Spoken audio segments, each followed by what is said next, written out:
ఇక వరలక్ష్మి అయితే వెన్నెల గురించి పూర్తి ఆచూకీ తెలియక బాధపడుతూ ఉంటుంది. అసలు వెన్నెలని ఎందుకు కిడ్నాప్ చేశారు? వాళ్ళ ఇంట్లో బందీగా ఉంచవలసిన అవసరం ఏంటి?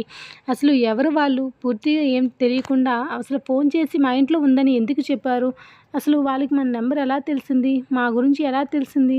అనేసి ఇక వెన్నెల గురించి ఇక వరలక్ష్మి అయితే బాధపడుతూ ఆలోచిస్తూ బాధపడుతూ ఉంటుంది. దాంతో కాసేపటికి వైష్ణవికి అయితే కంట్రోల్ రూమ్ నుంచి ఫోన్ నెంబర్ వస్తూ ఉంటుంది. మేడం, మాకు లొకేషన్ ట్రేస్ అయింది. వాళ్ళు స్విచ్ ఆఫ్ అయిన మొబైల్ స్విచ్ ఆన్ చేశారు. మేము లొకేషన్ ట్రేస్ చేశాము అనేసరికి ఇక చాలా వైష్ణవి అయితే అవునా! ఎక్కడ అనేసి చెప్తూ ఉంటారు. మేడం అది అనేసి ఊరు అడ్రస్ చెప్పి ఆవిడ చాలా పవర్‌ఫుల్ మేడం అక్కడ ఊరిలో. తన మాటే నెగ్గాలి. ఆవిడని కాదని మాత్రం మీరు ఏ పని కూడా చేయలేరు అనేసి చెప్తూ ఉంటారు. దాంతో ఇక వరలక్ష్మి గారికైతే ఆవిడ గురించి చెప్తూ ఉంటే, "ఆవిడ తెలుసా మామ్ నీకు ఎవరైనా?" అనేసి వైష్ణవి అయితే వరలక్ష్మికి ఆవిడ గురించి చెప్పి అడుగుతూ ఉంటుంది. దాంతో వైష్ణవి అలా నాన్నమ్మ అయితే ఒక్కసారిగా ఆలోచనలో పడుతూ ఉంటుంది. ఆవిడ అనేసి ఎక్కడో తెలిసిన మనకు దగ్గర వాళ్ళేలాగా ఉన్నారే, ఆ ఊరికి సంబంధించిన వాళ్ళు అనేసి ఆలోచిస్తూ ఉంటుంది.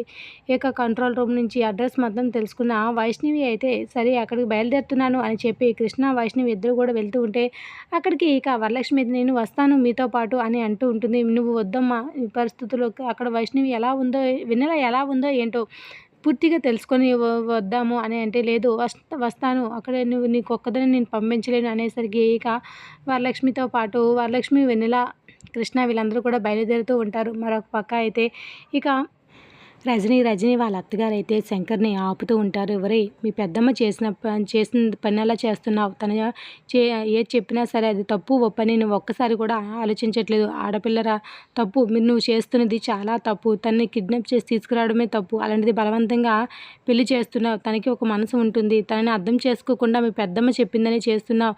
కాస్త ఆలోచించరా" అంటే, మీరిప్పటికే ఎక్కువ మాట్లాడారు. మా పెద్దమ్మ చెప్పిందే చేస్తాను. ఆ విషయం తెలిసి కూడా మీరు నన్ను ఎందుకు ప్రశ్నిస్తున్నారు? మీ పని మీరు చూసుకోండి అనేసి చాలా ర్యాష్‌గా శంకర్ అయితే సమాధానం చెప్తూ ఉంటాడు. ఇక కేశవ అయితే రెడీ అయిన వెన్నెలని చూసి అలాగే చూస్తూ ఉండిపోతాడు. ఈ అందం ఈ రోజుకి నాకే సొంతం అనేసి తన వైపే మైమరుపుగా చూస్తూ ఉండిపోతాడు. కేశవ అయితే వెన్నెలనైతే కొంతమంది బలవంతంగా ఇక రెడీ చేపిస్తూ ఉంటారు. ఏమీ చేయలేక మౌనంగా ఏడుస్తూ ఉంటుంది. ఇక నాగమ్మ వచ్చి చూడడంతో ఇక ఏమీ చేయలేక నాగమ్మ వైపే నాకు ఇష్టం లేదు ఈ పెళ్లి అని చెప్తూ ఉంటుంది. నీకు ఇష్టం ఉన్నా లేకపోయినా నా కొడుక్కిచ్చి పెళ్లి చేస్తాను. ఇక్కడ ఎవరు కూడా నా మాట కాదని నిన్ను ఇక్కడి నుంచి తప్పించలేరు. నువ్వు తల వంచి తాళి కట్టుకోవాల్సిందే అని నాగమ్మ అయితే చెప్తూ ఉంటుంది. దాంతో ప్లీజ్ అండి నేను వెళ్ళిపోతాను. అసలు మీరు ఎవరో కూడా నాకు తెలీదు అనేసి బతిమాలుతూ ఉంటుంది. వెన్నెల అయితే అయినా కూడా నాగమ్మ అస్సలు కరగదు. ఇక వరలక్ష్మి అయితే అక్కడికి బయలుదేరి వచ్చినంతసేపు కూడా వెన్నెల గురించి ఆలోచిస్తూ బాధపడుతూ ఉంటుంది. చూడు నువ్వెంత బతిమాలినా సరే నేను కాస్త కూడా కనికరించను అనేసి ఇక నాగమ్మ అయితే అనేసి ఇక త్వరగా పూర్తయితే బయలుదేరుదాము ముహూర్తంకి సమయం అవుతుంది అని చెప్పి నాగమ్మ అక్కడ నుండి కదులుతూ ఉంటుంది. ఇక వెన్నెల అయితే రానని మొండికేయడంతో కొంతమంది తనని బలవంతంగా తీసుకుని వెళ్తూ ఉంటారు. కేశవకి అయితే చాలా హ్యాపీగా అనిపిస్తూ ఉంటుంది. ఇక వరలక్ష్మిని పెళ్లి చేసుకున్నందుకు. ఇక ఎంత చెప్పినా రజని వాళ్ళ అత్తగారు ఎంత చెప్పినా సరే ఇక శంకర్ అయితే అసలు మాట వినడు. గుళ్ళో ఇక కావాల్సిన ఏర్పాట్లన్నీ గ్రాండ్‌గా జరిపిస్తూ ఉంటాడు.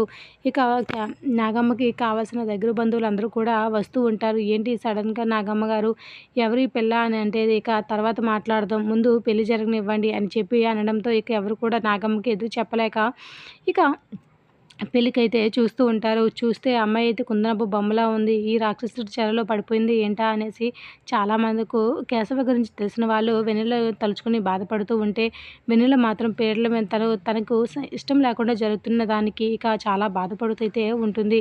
ఏం చేయాలో తెలియక, ఎవరు కాపాడాలో తెలియక, అసలు ఎక్కడుందో తనకి పూర్తిగా తెలియక బాధపడుతూ ఉంటుంది. కనీసం వాళ్ళతో మాట్లాడదామన్నా కనీసం దగ్గరలో ఫోన్ కూడా లేదు.